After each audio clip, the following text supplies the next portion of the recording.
Bismillahirrahmanirrahim. Assalamualaikum warahmatullahi wabarakatuh. Bismillah walhamdulillah wassalatu wassalamu ala rasulillah Sayyidina Muhammad ibn Abdillah wa ala alihi wa sahbihi wa man nasarahu wa walah. Qalu subhanaka la ilma lana illa ma 'allamtana innaka antal alimul hakim. Rabbi shrah li sadri wa yassir li amri wahlul 'uqdatam min lisani yafqahu qawli wahdi qalbi bijahi sayyidina Muhammadin sallallahu alaihi wa alihi wa sahbihi wa baraka wasallam. Para hadirin hadirat sekalian, jamaah yang semoga kita senantiasa dirahmati Allah Subhanahu wa taala. Puji syukur kita panjatkan kehadirat Allah Subhanahu wa taala. Salawat teriring salam semoga selalu tercurah kepada junjungan kita Nabi besar Muhammad sallallahu alaihi wa alihi wa sahbihi wa baraka wasallam.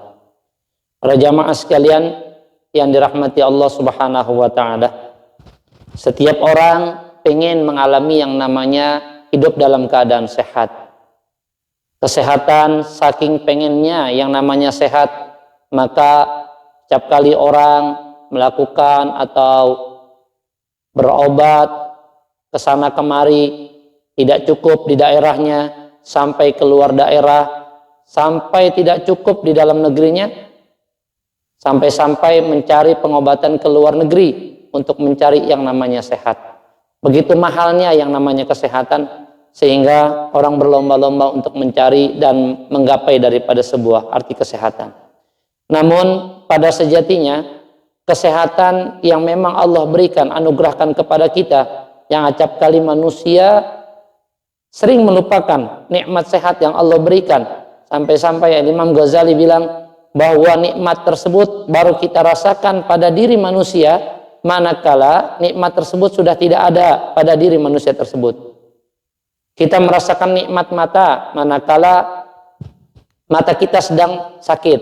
Kita merasakan nikmat diberikan mulut atau bibir sama Allah untuk merasakan segala sesuatu kenikmatan yang Allah berikan sama kita, baru terasa manakala kita tengah menderita penyakit sariawan atau lain sebagainya yang menyebabkan tidak merasakan rasanya suatu masakan ataupun kenikmatan dari Allah Subhanahu wa taala tersebut. Demikian juga seterusnya dan seterusnya. Maka pentinglah kita untuk selalu menjaga kesehatan yang dianugerahkan oleh Allah Subhanahu wa taala kepada kita. Nah, ma'asyiral muslimin wal muslimat rahimani wa rahimakumullah. Di dalam diri kita terdiri daripada dua unsur jasmani dan rohani. Acap kali orang melupakan yang namanya rohani. Terkadang orang hanya terfokus, terkonsentrasi kepada penyakit yang diderita, yang dialami oleh jasmaninya. Dia lupa akan penyakit yang ada di dalam rohaninya. Sampai-sampai tadi disampaikan, orang yang sakit jasmaninya berobat ke sana kemari, mencari dokter ini, dengar lagi ada dokter yang bagus, disambangi, didatangi, sampai ke luar negeri mengeluarkan tidak sedikit biaya untuk mengobati daripada penyakit jasmaninya. Tapi dia lupa, ada penyakit rohani yang memang penyakit ini terkadang tidak dirasakan oleh si pemilik daripada penyakit rohani tersebut. Maka penyakit inilah yang justru membahayakan manusia. Karena apa? Karena penyakit ini adalah bersumber daripada hati manusia. Sebagaimana Nabi Shallallahu Alaihi Wasallam menyampaikan bahwa ada segumpal daging di dalam diri manusia. Idza salahat salahat jasadu kulluh. Kalau memang ini daging bagus, ini daging baik, maka seluruh badannya akan ikutan baik. Tapi sebaliknya, kalau daging ini tidak baik, maka seluruh badannya pun akan mengalami rasa yang tidak baik atau keadaan yang tidak baik. Maka itulah hati yang digambarkan oleh Rasul sallallahu alaihi wasallam. Nah, masyarakat muslimin wal muslimat rahimani wa rahimakumullah, berbicara masalah hati, maka Allah Subhanahu wa taala dalam Al-Qur'an membagi hati manusia ke dalam beberapa tingkatan. Yang pertama, Allah sebutkan ada hati manusia yang mati atau hati yang mati, atau dalam bahasanya adalah qalbun mayyitun. Maka ini disebutkan oleh Allah Subhanahu wa taala bahwa si pemilik hati yang mati karena dia tidak mau menggapai hidayah Allah, tidak mau beribadah kepada Allah, tidak mau mengobati penyakit hati yang ada dalam dirinya, sehingga hatinya menjadi mati. Allah ceritakan dalam Al-Quran, kata Allah, khatamallahu ala qulubihim wa ala sam'ihim wa ala absarihim ghishawatu wa lahum azabun azim. Allah kunci mati hati mereka, pendengaran mereka, penglihatan mereka. Karena apa? Sebab daripada perbuatan maksiat yang mereka lakukan. Hati yang keras, hati yang membatu, itu adalah akibat daripada maksiat kita kepada Allah Subhanahu wa taala. Sedikit demi sedikit, tanpa kita sadari perbuatan dosa kita kepada Allah Subhanahu wa taala, maka itu menyebabkan hati kita mengalami hati yang keras, hati yang batu, atau dalam bahasanya adalah qaswatul qalb. Terkadang setiap kali kita, sekali waktu kita merasakan agak susah untuk bersyukur, merasakan bahwa kita itu malas untuk beribadah, merasakan diri kita bahwa kita diliputi oleh kesombongan di dalam diri kita, dinasihati oleh saudara kita, dinasihati oleh teman kita, dinasihati oleh guru kita, bahkan kiai sekalipun, maka kita menilainya adalah orang itu tengah menggurui kita. Dia tidak sadar. Dan bahkan hatinya itu menuju kepada indikasi hati yang keras, qaswatul qalb tadi. Kata Allah dalam Al-Quran, summa qasat qulubuhum kal hijarati au asyaddu qaswah, bahwa di dalam batu saja itu memiliki batu yang keras, tapi di dalamnya masih mengalir air, sungai. Tapi kalau hati manusia yang sudah mengeras, membatu, cahaya Allah, nur Allah itu tidak akan masuk ke dalam hatinya. Maka berhati-hatilah terhadap hati yang keras ini. Berhati-hatilah terhadap hati yang mati ini. Karena orang yang sudah memiliki qaswatul qalb, hati yang keras, hati yang mati, cahaya Allah, hidayah Allah akan sulit sekali untuk masuk ke dalamnya. Itu adalah hati yang pertama. Yang kedua adalah hati yang di dalamnya ada penyakit. Ya, apa penyakit hati? Kata Allah dalam Al-Quran, fi qulubihim maradun fazadahumullahu marada. Di dalam hati mereka ada penyakit. Apa penyakit-penyakit hati tersebut? Antara lain kesombongan. Manusia tidak pantas sombong, yang sombong adalah Allah Subhanahu wa taala. Manusia adalah makhluk yang lemah. Manusia tidak memiliki apa-apa. Semua ini adalah titipan Allah Subhanahu wa taala. Kekayaan kita, harta yang kita miliki, istri, keluarga, jabatan yang kita raih atau kita duduki, semuanya ini hanyalah titipan Allah Subhanahu wa taala yang nantinya akan dimintakan pertanggungjawaban di hadapan Allah Subhanahu wa taala. Maka tidak pantas manusia itu sombong. Kita lihat bagaimana seorang makhluk Allah Subhanahu wa taala yang pernah merasakan nikmatnya surga, bahkan pernah menjadi pemimpin daripada para malaikat Allah di surganya Allah Subhanahu wa taala, dikeluarkan dari surga karena sifat sombongnya. Karena ada penyakit di dalam hatinya. Dia sombong kepada Allah Subhanahu wa taala, membangkang daripada perintah Allah Subhanahu wa taala. Penyakit hati yang kedua yaitu riya, ingin pamer. Segala apa yang dilakukan inginnya mendapatkan penilaian dari manusia yang lain. Dia ibadah pengen dinilai sebagai orang yang soleh. Dia melakukan kebaikan sedekah pengen dinilai sebagai orang yang dermawan. Dia menolong tetangganya, menolong saudaranya pengen dicap sebagai orang yang baik. Ini riya. Padahal Allah Subhanahu wa taala sudah berikan pelajaran bagi kita, pernyataan untuk kita senantiasa menjaga amal ibadah kita supaya jangan ada sifat-sifat yang merasuk ataupun mencampuri amal ibadah kita sehingga menyebabkan amal ibadah kita tertolak di hadapan Allah Subhanahu wa taala. Kata Allah, "Wa ma umiru illa liya'budullaha mukhlishina lahud-din hunafa." Maka padahal Allah Subhanahu wa taala sudah memerintahkan kepada kita untuk beribadah itu hanya ikhlas semata-mata, mencari penilaian Allah. Jangan kita cari penilaian dari depan manusia. Karena bisa jadi manusia menilai kita baik di pagi hari, siangnya belum tentu. Siang dia menilai kita baik, disanjungnya kita, maka belum tentu sore harinya, dan demikian seterusnya. Maka perbuatan riya ini sampai-sampai dikatakan oleh Nabi Shallallahu Alaihi Wasallam adalah perbuatan syirik yang kecil. Hilang seluruh amalan ibadah kita manakala kita berbuat segala sesuatu mengharapkan penilaian selain daripada penilaian Allah Subhanahu wa taala. Kita serahkan semuanya, ibadah kita ikhlaskan hanya mencari ridha Allah Subhanahu wa taala. Penyakit riya. Yang ketiga, yaitu penyakit hasad, dengki. Melihat orang lain susah, dia senang. Melihat orang lain senang, dia susah. Itulah penyakit hasad. Kata Nabi, iyyakum wal hasad. Hati-hatilah kalian daripada penyakit hasad. Karena sesungguhnya penyakit hasad itu akan memakan daripada kebaikan-kebaikan kalian, amal-amal soleh kalian, seperti api yang memakan daripada kayu bakar. Hilang nanti. Manakala ada orang di dalam hatinya punya penyakit hasad, punya penyakit dengki, maka satu demi satu amalannya itu kan hilang di hadapan Allah Subhanahu wa taala. Manakala nanti di hadapan Allah, di persidangan Allah, menerima buku catatan amal ibadahnya, maka dia lihat dalam keadaan kosong.